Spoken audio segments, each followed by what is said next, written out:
말씀은 빌립보서 2장 29절과 30절 두 절인데 읽어드리겠습니다.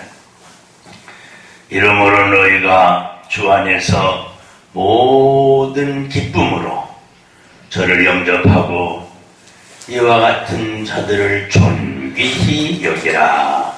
저가 그리스도의 일을 위하여 죽기에 이르러도 자기 목숨을 돌아보지 아니한 것은 나를 섬기는 너희의 일에 부족함을 채우려 함이니라.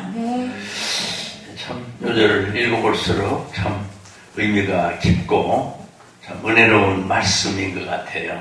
그래서 오늘 이 말씀을 읽으면서 이 같은 자들을 존귀히 여기라, 이런 제목을 따서 존귀한 사람들, 이렇게 설교의 제목을 잡아봤습니다.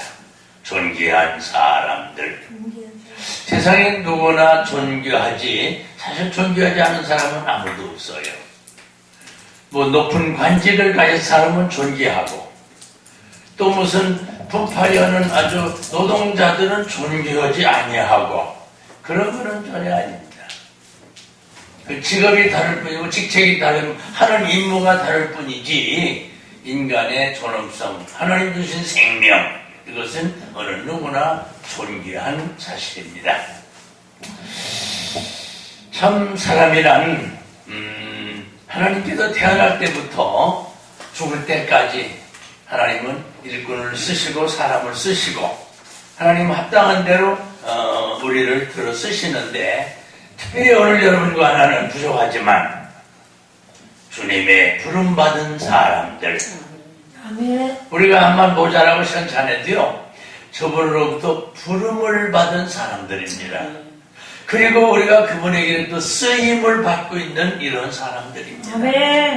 사람들에게 쓰임을 받아도 얼마나 소중한데, 하나님에게로부터 부름받아 하나님에게 쓰임받고 있다고 하는 사실은 그냥 여러분 생각이 별로 없으신지 모르지만 생각할수록 굉장히 감격한 일이 아닐 수가 없습니다.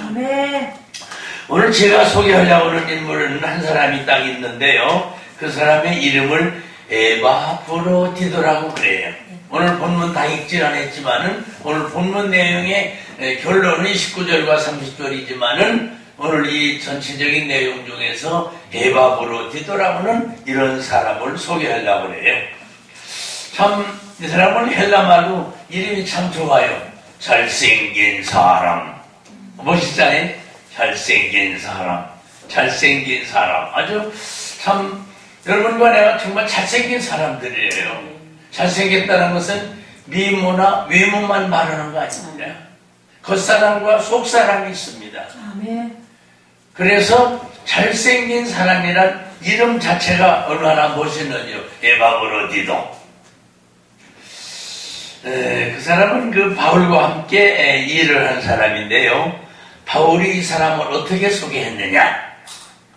에바브로디도를 소개할 때 그가 나의 형제여, 그 my brothers라고 이렇게 표현을 했어요. 얼마나 가까웠길래 형제도 아니면서 형제라고 했을까요? 주 안에서 한 몸이 된 사람들, 형제라고 보통 그러죠.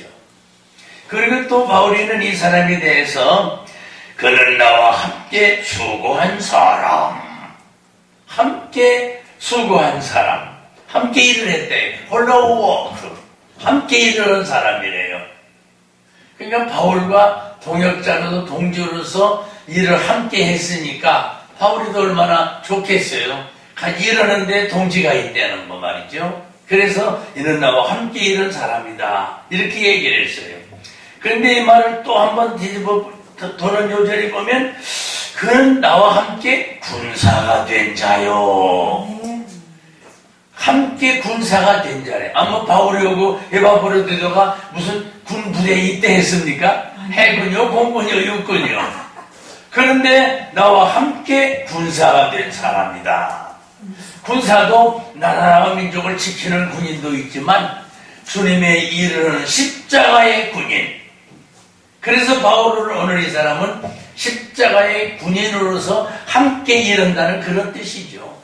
그래서 이 사람을 별나올 썰죠. 이렇게 표현을 하고 있습니다. 또 하나 이 바울은 디도를 말이죠. 그는 나의 쓸 것을 돕는 자요. 야, 바울에게 이런 친구가 있었어요. 나의 필요한 것을 그가 도와주는 사람이래요. 얼마나 좋겠어요. 그러니 take care of my need. 나의 필요한 것을 갖다 준다 이 말이야. 이러니 이런 친구, 이런 동역자, 이런 일꾼, 이런 함께 일하는 사람이 있다면 성공 못할 사람 없어요.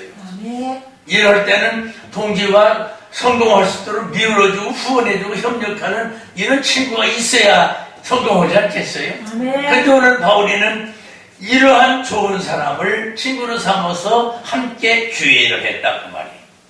그런데 이상한 일 하나 벌어졌어요. 이 사람 성경을 보니까 병들어 죽게 됐다고 그래요. 이런 좋은 친구가 병들어 죽게 됐으니 바울이 얼마나 속상하겠어요.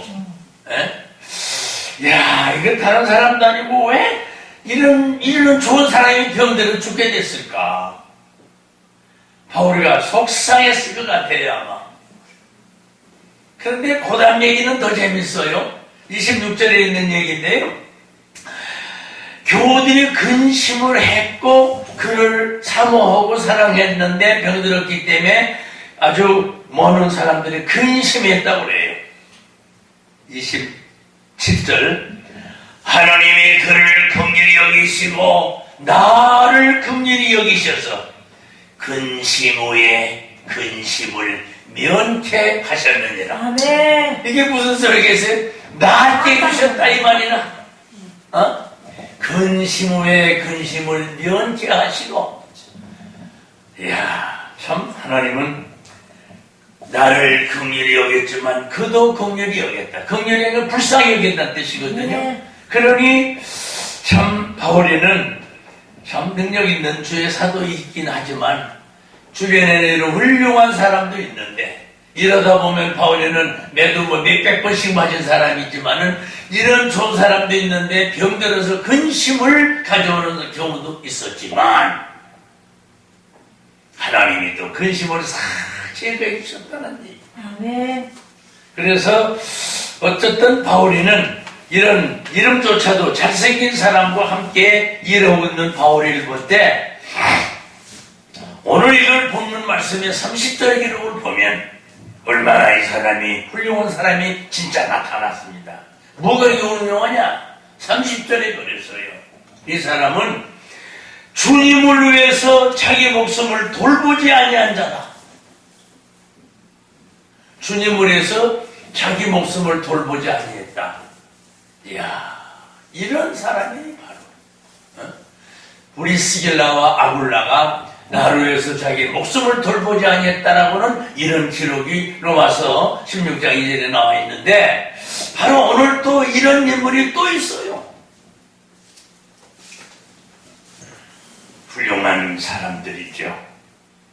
주님을 위해서 일했는데도 바울 사도의 부족함을 채워주는 사람, 자기 목숨을 돌보지 아니하는 사람, 이런 사람을 일컬어 바울이가 말하기를 이를 존귀히 여기라고 말을 하고 있습니다. 아무나 그냥 존귀히 여기는 게 아니라 이런 정도의 훌륭한 사람이기 때문에 바울이는 존귀히 여기라고 이렇게 말합니다. 참 이런 사람은 존귀히 여길만 해요. 에바브로디도 하나님의 일꾼. 여러분과 내가 가정일도 하셔야죠. 또 교회 일도 돌보셔야죠. 그런가 하면은 사회생활도 해야죠. 여러 가지 우리는 일이 많이 있어요. 일을 할 때 우리가 조금 조심할 게 하나 있어요. 사람을 귀히 여길 줄 모르는 사람들이 있어요. 하나님을 귀히 여긴다고 그러고 하나님을 귀히 여기라고 가르치고 있고 성경에 하나님을 귀히 여기라고 말씀하고 있지만 사람을 귀히 여기지 않냐는 경우가 있어요. 어떻게 사람을 사람을 귀히 여기지 않으면 어떡하냐.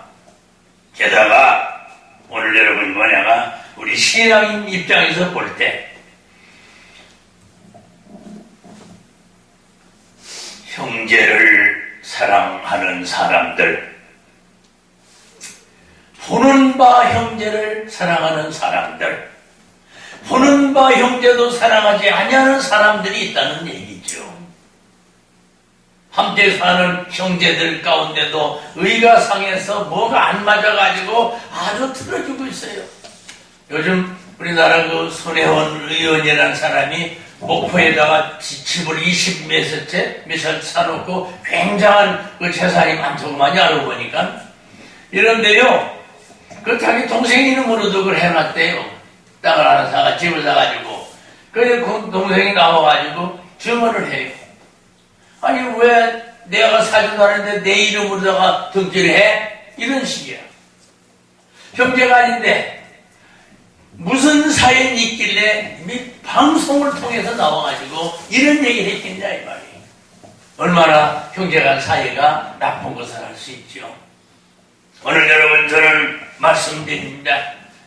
사람도 존귀 여기고 하나님도 존귀 여긴다면 하나님의 종들을 존귀히 여길 줄 알아야 되겠다. 네.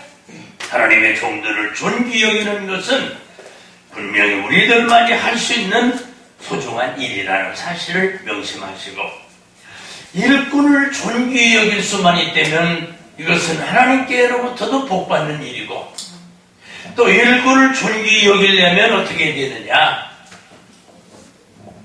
사람은 어느 누구나 장단점이 있습니다. 참 잘하는 특기도 있고요. 어떤 건 아주 잘 못하는 이런 경우도 있어요. 장단점이 있다 이 말이에요.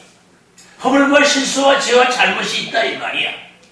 그런데 사람을 존귀히 여긴다, 주의 종을 존귀히 여긴다. 이 존귀히 여기려면은 그의 단점만 자꾸 보지 말고 그의 장점도 볼 줄 아는 눈이 떠야 된단 말이에요. 네. 그냥 그거 잘못된 거, 허물 있는 거, 죄가 있는 거, 뭐 실수한 거, 뭐 이런 것만 자꾸 끄집어내면 그런 사람을 존경할 수 있겠어요? 또 나는 모르니까 존경한다고 그래도 자꾸 누가 저 사람 행편을, 저 사람 나쁜 사람이야, 이런 식으로 얘기를 한다고 하면 존귀가 안 가요. 그를 존경하는 마음이 안 간다고 그 말이에요. 그래서 사람을 존귀히 여기려면 그의 단점도 있지만 그의 장점을 볼 줄 아는 이러한 사람들이어야 되겠다 그 말이에요. 네. 여러분들은 단점이 있잖아요. 나 단점이 있잖아요. 그와 반대로 여러분 장점이 많잖아요. 저도 장점이 있잖아요. 그래서 누군가를 존귀히 여기려면 단점만 끄집어내지 말고 그의 잘한 장점을 내보낼 줄 아는 이런 사람이면 얼마나 좋겠나, 이렇게 말씀을 드리고, 또 일꾼을 존귀히 여기려면 그가 해놓은 일이 조금 뺏겼다 하더라도 앞으로는 큰일, 많은 일을 할 수 있는 사람이다. 이걸 내다보고 주의 종을 키우고 기르고 밀어주고 협력해주는, 그래서 그러한 사람들을 존귀히 여기는 존재가 되어야 된다 그 말이에요. 네. 한 일보다는 해야 될 일이 더 많다. 그래서 그걸 보고서 우리는 그를 도와줘야 된다. 우리가 아는 대로 사울이라는 사람이 누구요?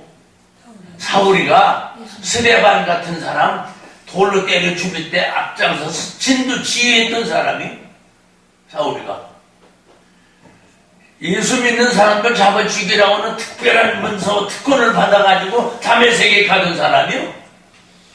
우리끼리 말해도 못할 사람이었죠. 아주 우리 기독교 교계에 있어서는 아주 천하의 아주 악질이었죠. 뭐 이가 한 일을 볼 때 이게 무슨 뭐 사도가 되고 그러겠어요?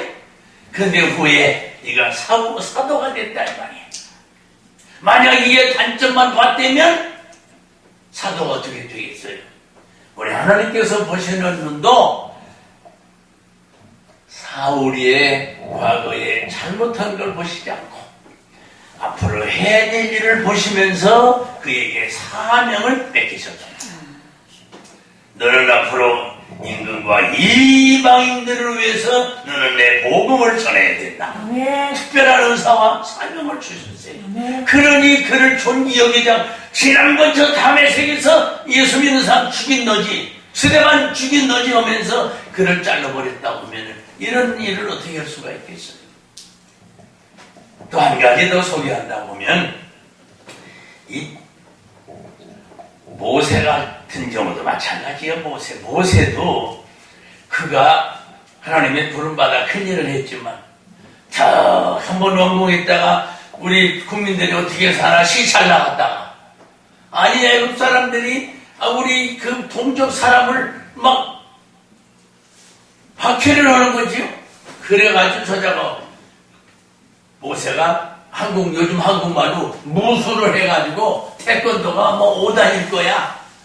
궁중에서 무술을 했으니까 다 보니까 자기 민족들을 괴롭히거든. 쫓아가지고 한방 가격을 하니까 쭉 뻗었어. 그래서 그냥 묻어버리고 있어. 그걸 다른 사람들 봤지. 아이고 우리 좋은 사람이 이렇게 우리 어려움을 당하는 걸 도와주네. 고마웠다는 얘기는 없어요. 그 다음날 또 거기 가다 보니 이번에 또 동족들끼리 싸우고 있네. 그래서 야 어떻게 형제들끼리 동족끼리 싸울 수가 있냐? 아이고야 이때 헌소리가 뭐요? 어제는 저놈 죽이더니 오늘 우리 죽이려고 그러냐? 이렇게 갖다가 때려붙이니 그때 모세가 아이고야 이거 큰일 났다. 내가 사람 죽인 게 드러났구나 드러났어. 이러고서 도망쳐가지고 바로 그 이에는 호렙산중에 불을 받는 역사와 불 받고 나서 이스라엘을 구원시키는 역사가 있었단 말이에요. 부디 오늘 여러분과 나는 모든 일꾼을 존귀히 여기려 보면은 그가 해놓은 일보다는 앞으로 해야 될 일이 많고 크다고 귀하다는 사실을 생각하며 일꾼을 존귀히 여기는 오늘 여러분과 저희들을 바라고요. 이 에바브로디더는 빌립보 교회 특사로 로마에 와서 한 일이 별로 성공적이지가 못했어요. 병자로 누웠었죠. 바울을 돕기는커녕 바울을 근심이 끼친 사람이었어. 그런데 이제는 이가 옛날 모세와 같은 사람이 아니야. 옛날 사울과 같은 사람이 아니야. 이제 오늘 이에게도 새 믿음, 새 은혜, 새 능력, 새 권능을 받아서 새롭게 일하는 죽기에 이르러도 자기 몸을 돌보지 아니하는 이런 사생결단의 능력의 사도가 됐다 이 말이요. 그래서 바울이가 이를 존귀히 여기달라는 거죠. 그리고 한 가지만 더 소개한다 하면은 일꾼을 존귀히 여기려고 보면 사람들은 이 요즘 정계 같은 데 보면 많이 드러나죠. 이번에 뭐 아주 그 정계에 그 쏟아지는 비화를 들어보면 아주 굉장하더라고요. 누구는 누가 넣어줬고, 누구는 누가 넣어줬고, 요 사람은 내가 대표 비서관인데, 그 청와대 뭐 넣어주고, 쫙 계보를 보니까, 그냥 기가 차구나. 이런 생각을 가지게 됐는데, 일꾼을 존귀히 여길 때요, 내 마음에 들으면 좋아하고, 내 말 잘 들으면 존귀히 여기고, 내 편에 섰으면 존귀하고, 전부 내 중심으로, 저거 내 고향이지, 저거 내 동기생이지, 저거 내 친척이지, 저거 나하고 같이 일했던 사람이지, 전부 내 중심으로다가 일을 할 때 사람을 뽑는다고요. 그런데 우리 주님의 일을 그렇지 않습니다. 주님의 일은 나의 필요에 의해서가 아니라 하나님의 필요에 의해서 일꾼을 쓰는 거라. 그래서 내게는 저 사람이 필요 없을지 모르지만 저분은 하나님이 쓰시는 하나님의 일꾼이다. 그래서 내 필요에 의해서 일꾼을 존귀한 것이나 하나님의 일꾼이기 때문에 나는 존귀히 여긴다. 이 원리, 이 진리, 이 뜻을 깊이 생각해서 오늘 여러분과 나는 일꾼에 대하는 이런 명각사항을 기억해 주시길 바라고요. 네. 또 그리고 일꾼 노릇을 하다 보면 참 일꾼이 어려운 점이 많습니다. 어려운 점이 많은데 일꾼을 일을 하더라도 내 맘대로 이러는 거 아니거든요. 내 맘대로 이러는 게 아니라 주의 일이라는 것이 암만 내가 59 내가 살게 오는 것 같아도 아버님의 뜻이 아니면 그 길로 가지 않고 그 일을 하지 아니하는 이런 게 참신한 진짜 내게 일꾼이다. 내 마음에 하고 싶은 것만 하면 그건 내 일이지 그건 주의 일이 아니죠. 오늘 뭔가 내가 주님의 일을 하는 사람들이지 내 개인 사업하는 일들이 아니다 이 말이야. 이런 거룩한 사역이 주님께서 쓰임받는 주님을 위한 사역이라는 것을 생각할 때 우리는 기쁜 마음을 가지고 고통과 괴로움과 역경과 슬픔과 어려움과 환난과 즐거움과 다양한 악조건이 우리에게 있어도 바로 이것은 주님의 일이라는 사실 앞에 아무리 힘들어도 이 일은 주님을 위해서 나는 일을 한다. 이런 확실한 결론을 가지고 내 마음대로 내 뜻대로 내 주장대로 내 계획대로 하지 않는단 말이죠. 주의 일이라는 것은. 그것이 특징이에요. 개인 사업이나 개인 일 같으면 하기 싫으면 안 하면 돼. 내 마음에 안 들면 안 하면 돼. 그러니까 사업도 하다가 하기 싫으면 그만둬 버리면 돼. 근데 이 주의 사역이라는 게 목사라는 목회 사역 하다가도 힘들고 어렵고 고달고 괴롭다. 아이고 나 때려치. 이게 때려쳐가지고 될 일입니까? 이 주의 일이라는 게 내가 하고 싶다고 하고 싫다고 하느냐 그 말입니다. 저도 무슨 목사? 꿈도 마음도 뜻도 계획도 생각해본 역사가 없습니다. 무슨 목사입니까 목사는? 심지어 내 아들도 목사 된다고 신학교 가겠다고 합격증 지쳐왔는데 그것도 찢어버린 사람입니다. 어떻게 그런 목사가 다 있겠어요? 그러나 그 내 생각이지 내가 고생하는데 아들까지 고생시킬 마음은 없었거든요. 분명한 사실은. 나중에 우리 아들이 또 목사가 돼가지고 지금 목회하고 있습니다만은 여러분 주님의 일이라는 것은 내가 하고 싶다고 하고 하기 싫다고 않고 내 마음에 들면 하고 내 마음에 안 들면 내려치워버리는 이게 주의 일이 아니다 그 말이에요. 자 마지막 결론적인 말씀을 드린다고 하면 일꾼은 때로는 영광도 존귀도 있지만 이러다 보면 실수도 얼마든지 있고 허물도 얼마든지 있다 그 말이에요. 그래서 여러분과 나는 서로 위로하고 격려해 주면서 더 좋은 일을 할 수 있도록 이렇게 해나가야 된다는 사실을 명심하고요.